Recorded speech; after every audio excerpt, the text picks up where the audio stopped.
Sagittarius, hi! Welcome to Mr. Queen PH. Titignan natin ang energies na inyong kaperahan, money, career, finances ngayong June 2024. Ayan. So this is a general reading. Just take what resonates. Watch your Sun, Moon, Rising, Venus for other messages. Thank you sa lahat ng mga sumusuporta dito sa ating channel. Just a reminder, gamitin nyo lang mga reading na to bilang gabay. Pa-follow, like na rin ng ating Facebook at TikTok. Lahat po yan Mr. Queen PH. Like, share, subscribe, turn on post notifications para lagi kayong updated sa ating mga readings. And if you're interested in private readings, meron tayong 3rd anniversary promo, 25% discount sa tarot reading services, extended hanggang May 31, 2024. Okay. So may link dyan sa description at sa pinned comment. Sag, let's see what's coming to you ngayong June 2024 sa inyong money, career, finances. Your overall energy, the Sun, vibrant. You have full of energy. Punong-puno ka ng lakas, inspiration, very inspired. Ganda.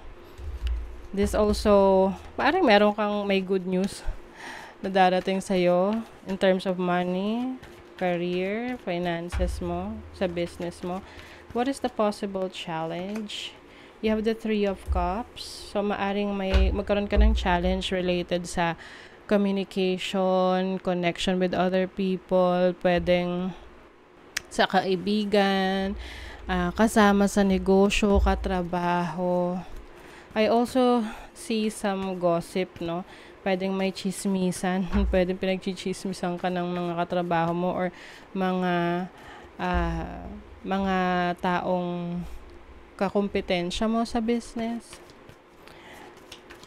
Let's see your opportunity. You have the 2 of Swords, opportunity to make a choice.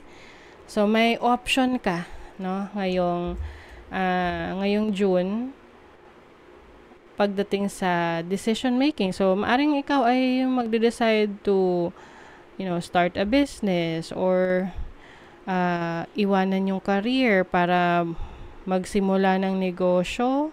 May mga pinagpipilian ka ngayon. Okay? So, syempre, if you are going to make a decision, you have to make sure na ready ka. Alam mo, na pag-aralan mo yung pros and cons. Oo.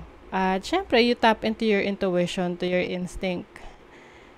Kasi yun talaga yung inner guidance mo.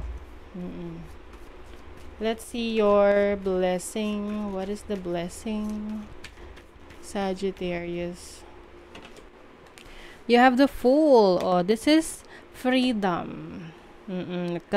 Kalayaang magawa ang gusto mo sa career mo. I feel parang very carefree yung energy ninyo ngayon, Sagittarius. Risk taker din kayo no? So, maaring may blessing dito sa isang bagay, trabaho, business, career na susubukan ninyo. Ito yung tipong pinag-isipan nyo siya, yes, pero still, hindi mo pa rin alam kung ano yung kahihinatnan niyan.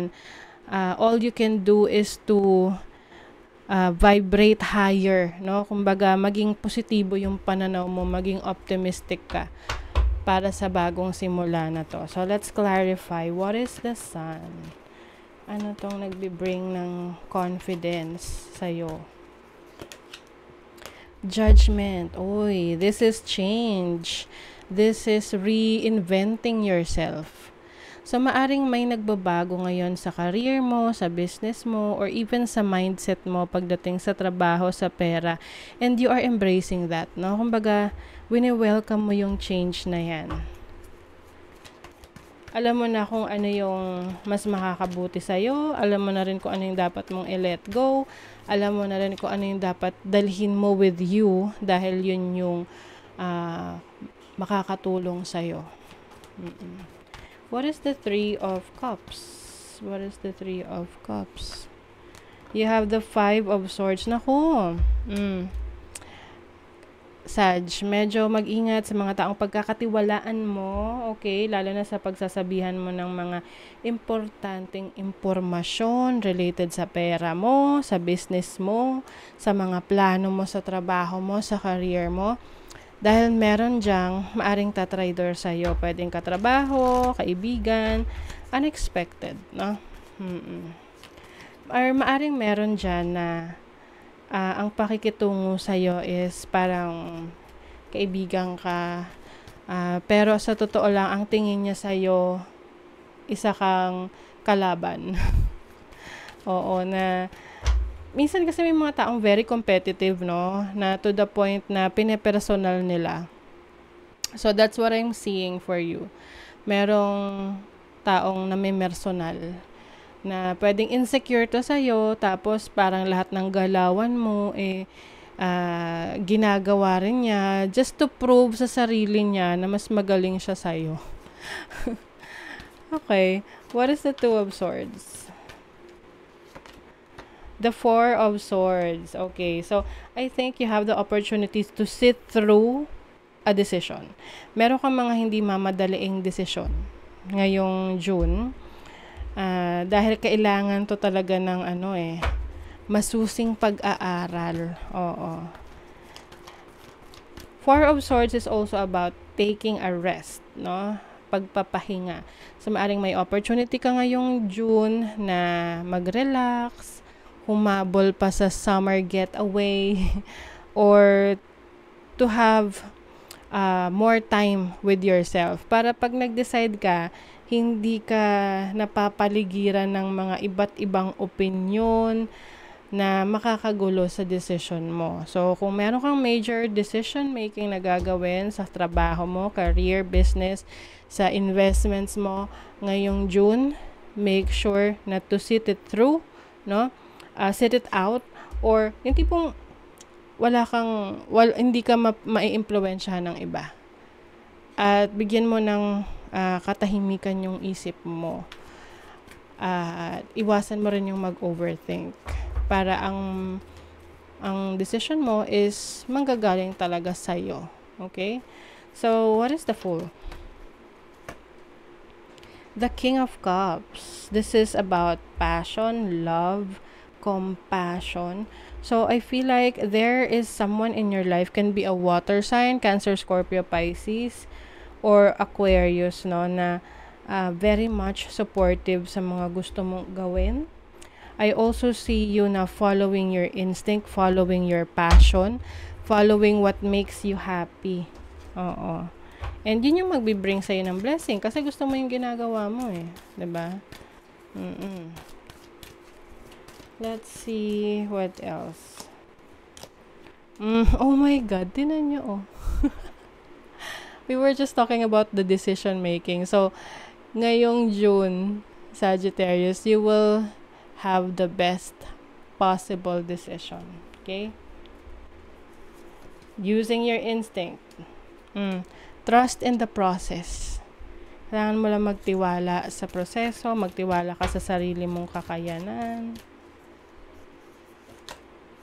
And also study. Ayan.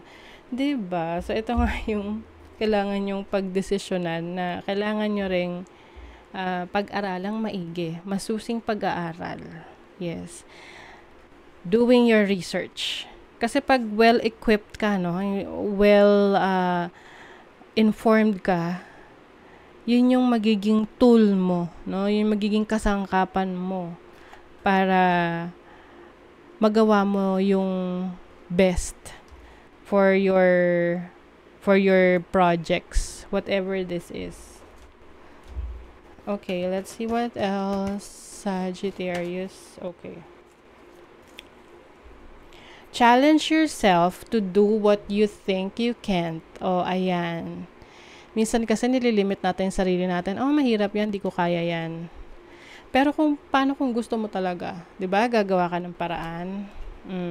Law and order. You may need to process some documents needed for your business. Oh, baka meron kang kailangang asikasuhin business permits, paperworks, kung ano-ano pa na kailangan mong kailangan mo nang ipasa ngayong June. Okay, you have pay attention to your dream time. Messages of guidance are drifting in. Yes.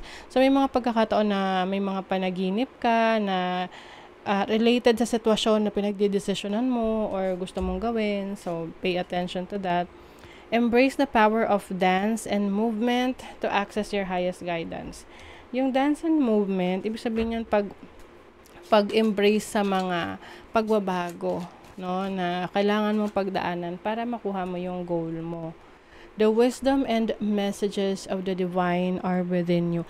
Yes, you are divinely guided, Sagittarius, especially in making decisions right now pagdating sa career, sa business mo. So keep your options open din. Okay? So that is your reading, Sagittarius. Thank you so much. Bye.